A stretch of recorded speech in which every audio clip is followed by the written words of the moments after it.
Hello ನನ್ನ ಕುಟುಂಬದವರೇ, ಹೇಗಿದ್ರೆಲ್ಲರೂ? ಇವತ್ತು ನಾನು ನಿಮ್ಮ ಜೊತೆ ಶೇರ್ ಮಾಡ್ತಾಯಿದ್ದೀನಿ ಸೂಪರಾದ ಒಂದು ರೆಸಿಪಿ. ಇದನ್ನು ನೀವು ನಿಮ್ಮ ಲಂಚ್ ಬಾಕ್ಸಿಗೆ, ಚಪಾತಿಗೆ, ರೈಸಿಗೆ, ರೊಟ್ಟಿಗೆ ಎಲ್ಲದಕ್ಕೂ ಕೂಡ ಯೂಸ್ ಮಾಡ್ಬೋದು.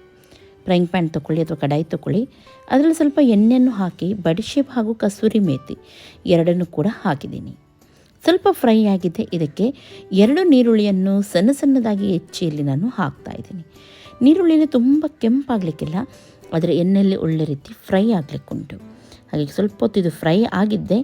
ಇದಕ್ಕೆ ಇವಾಗ ನಾನು ಜಿಂಜರ್ ಗಾರ್ಲಿಕ್ ಪೇಸ್ಟ್ 1 ಚಮಚದಷ್ಟು ಹಾಕ್ತಾಯಿದ್ದೀನಿ. ನೋಡ್ಬೋದು, ನೀರುಳ್ಳಿಯಲ್ಲಿ ಕೆಂಪಾಗಲಿಲ್ಲ, ಆದರೆ ಚೆನ್ನಾಗಿ ಫ್ರೈ ಮಾಡಿದ್ದೀನಿ. ಅದರ ಹಸಿ ವಾಸನೆ ಎಲ್ಲ ತೆಗೆದಿದ್ದೀನಿ.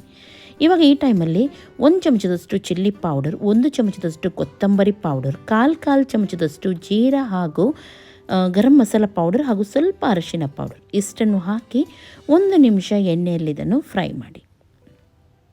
ಆಮೇಲೆ 2 ಹಸಿ ಆಲೂಗೆಡ್ಡೆಯನ್ನು ಈ ರೀತಿ ದೊಡ್ಡದಾಗಿ ಕಟ್ ಮಾಡಿ ಹಾಕಿದ್ದೀನಿ. ಅದರೊಂದಿಗೆ 2 ಕಟ್ಟಷ್ಟು ನಾನಿಲ್ಲಿ ಪಾಲಕ್ ಕೂಡ ಹಾಕಿದ್ದೀನಿ. 2 ಕೂಡ ಇವಾಗ ಎಣ್ಣೆಯಲ್ಲಿ ನಾವು ಒಳ್ಳೆ ರೀತಿ ಫ್ರೈ ಮಾಡಲಿಕ್ಕುಂಟು. ಹಾಗಾಗಿ ಗ್ಯಾಸನ್ನು ಹೈ ಫ್ಲೇಮಲ್ಲಿಟ್ಟು ಸ್ವಲ್ಪ ಉಪ್ಪನ್ನು ಸೇರಿಸಿ ಇದನ್ನು ಫ್ರೈ ಮಾಡಿ. ಇಲ್ಲಿ ನಾವು ಪಾಲಕ್ ಬೇಯಿಸಲಿಕ್ಕಿಲ್ಲ, ಫ್ರೈ ಮಾಡಲಿಕ್ಕುಂಟು. ನಾವು ಫಸ್ಟ್ ಹಾಕಿದ ಆಯಿಲಲ್ಲಿ ಇದು ಚೆನ್ನಾಗಿ ಫ್ರೈ ಆಗಬೇಕು. ಇವಾಗ ನೀವು ನೋಡ್ಬೋದು, ಪಾಲಕ್ ಫ್ರೈ ಆಗ್ತಾ ಉಂಟು. ಒಂದು 2 ನಿಮಿಷ ನಾನು ಫ್ರೈ ಆಗಲಿಕ್ಕೆ ಹಾಗೆಯೇ ಮುಚ್ಚಿಟ್ಟಿದ್ದೆ, ಯಾಕೆಂದರೆ ಆಲೂಗೆಡ್ಡೆ ಹಸಿ ಹಾಕಿದ್ರಿಂದ ಅದು ಕೂಡ ಬೇಯಬೇಕಲ್ವಾ, ಹಾಗಾಗಿ. ಓಕೆ, ಇವಾಗ ನಾನು ಇದಕ್ಕೆ ಟೊಮೆಟೊವನ್ನು ಸೇರಿಸ್ತಾ ಇದ್ದೀನಿ. ಚೆನ್ನಾಗಿ ಪಾಲಕ್ಕೆಲ್ಲ ಫ್ರೈ ಆದಮೇಲೆ ನಾನಿಲ್ಲಿ 3 ಟೊಮೆಟೊವನ್ನು ಸೇರಿಸಿದ್ದೀನಿ ಇದಕ್ಕೆ. ಇವಾಗ ಟೊಮೆಟೊ ಇದರಲ್ಲಿ ಸಾಫ್ಟ್ ಆಗಬೇಕು, ಹಾಗೆ ಗ್ಯಾಸನ್ನು ಮೀಡಿಯಮ್ ಫ್ಲೇಮಲ್ಲಿಟ್ಟು ಮುಚ್ಚಿಡೋಣ. ಇವಾಗ ಒಂದು ಅಥವಾ ಅರ್ಧ ಕಪ್ಪಷ್ಟು ಮೊಸರನ್ನು ಹಾಕಿ, ನಿಮಗೆ ಗ್ರೇವಿ ಜಾಸ್ತಿ ಬೇಕಿದ್ರೆ 1 ಕಪ್ಪಷ್ಟು ಹಾಕಿ, ಇಲ್ಲದ್ರೆ ಅರ್ಧ ಕಪ್ಪಷ್ಟು ಹಾಕಿದರೆ ಸಾಕು. ಇದಕ್ಕೆ ನಾನು ಕ್ಯಾಶ್ಯೂನಟ್ ಹಾಕ್ತಾಯಿದ್ದೀನಿ. ಇಲ್ಲಿ ನಾನು ಸಣ್ಣದಾಗಿ ಹುಡಿ ಮಾಡಿದ ಕ್ಯಾಶ್ಯೂನಟ್ 1.5 ಚಮಚದಷ್ಟು ಹಾಕಿದ್ದೀನಿ. ಅಥವಾ ನೀವು ಒಂದು ದೊಡ್ಡ ಕ್ಯಾಶ್ಯೂನಟ್ ಆದರೆ 1/4 ಕಪ್ಪಷ್ಟು ಹಾಕಿದರೆ ಸಾಕು. ಓಕೆ, ಅದೆಲ್ಲವನ್ನು ಗ್ರೈಂಡ್ ಮಾಡಿ ಪಕ್ಕಕ್ಕೆ ಇಟ್ಕೊಳ್ಳಿ. ಇವಾಗ ಇಲ್ಲಿ ನೋಡ್ಬೋದು, ಒಳ್ಳೆ ರೀತಿ ಟೊಮೆಟೊ ಎಲ್ಲ ಸಾಫ್ಟ್ ಆಗಿದೆ, ಆಲೂಗೆಡ್ಡೆ ಕೂಡ ಬೆಂದಿದೆ. ಈ ರೀತಿ ಬರಬೇಕು.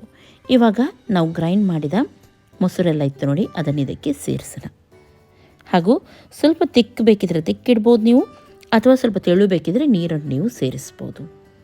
ಚೆನ್ನಾಗಿ ಇದನ್ನು ಮಿಕ್ಸ್ ಮಾಡಿ ಇವಾಗ ಇಲ್ಲಿ ಕುದೀತಾ ಉಂಟು. ಮುಚ್ಚಿಟ್ಟಿದ್ದೆ 1 ನಿಮಿಷ, ಚೆನ್ನಾಗಿ ಕುದಿ ಬಂದಿದೆ. ಆಲೂಗೆಡ್ಡೆ ಎಲ್ಲನೂ ಸಾಫ್ಟ್ ಆಗಿದೆ. ಈ ಟೈಮಲ್ಲಿ ಇದು ರೆಡಿಯಾಗಿದೆ. ಉಪ್ಪೆಲ್ಲ ಕರೆಕ್ಟಾಗಿದೆಯಾ ನೋಡ್ಕೊಳ್ಳಿ. ನೋಡಿ ಎಷ್ಟು ಚೆನ್ನಾಗಿ ಬಂದಿದೆ, ತುಂಬ ಟೇಸ್ಟಿಯಾಗಿರುತ್ತೆ ಇದು. ಒಮ್ಮೆ ನೀವು ಇದನ್ನು ಟ್ರೈ ಮಾಡಿ. ವೈಟ್ ರೈಸೊಂದಿಗೆ ಇದು ಸೂಪರ್ ಆಗುತ್ತೆ, ಹಾಗೂ ಚಪಾತಿಗೆಲ್ಲ ತುಂಬ ಚೆನ್ನಾಗಾಗುತ್ತೆ. ಓಕೆ, ಇವಾಗ ಇದಕ್ಕೆ ಮೇಲ್ಗಡೆಯಿಂದ ಹಸಿಮೆಣಸಿನಕಾಯಿ ಹಾಗೂ ಕೊತ್ತಂಬರಿ ಸೊಪ್ಪನ್ನು ಹಾಕಿ ಸಣ್ಣ ಕುದಿ ಬಂದಿದ್ದೆ, ಇದನ್ನು ಆಫ್ ಮಾಡೋಣ. ಘಮ ಅನ್ನುವ ಪಾಲಕ್ ರೆಡಿಯಾಗಿದೆ. ಇವಾಗ ಟ್ರೈ ಮಾಡಿ ಹೇಳಿ ಯಾವ ರೀತಿ ಆಗಿತ್ತಂತ ಹೇಳಿ.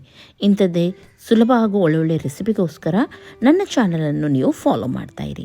ಸಬ್ಸ್ಕ್ರೈಬ್ ಮಾಡಲಿಲ್ಲ ಅಂತಾದರೆ ಈವಾಗಲೇ ಸಬ್ಸ್ಕ್ರೈಬ್ ಮಾಡಿ, ಹಾಗೂ ನಿಮ್ಮ ಫ್ರೆಂಡ್ಸ್ ಜೊತೆ ಎಲ್ಲರ ಜೊತೆ ಈ ರೆಸಿಪಿಯನ್ನು ಶೇರ್ ಮಾಡಿ.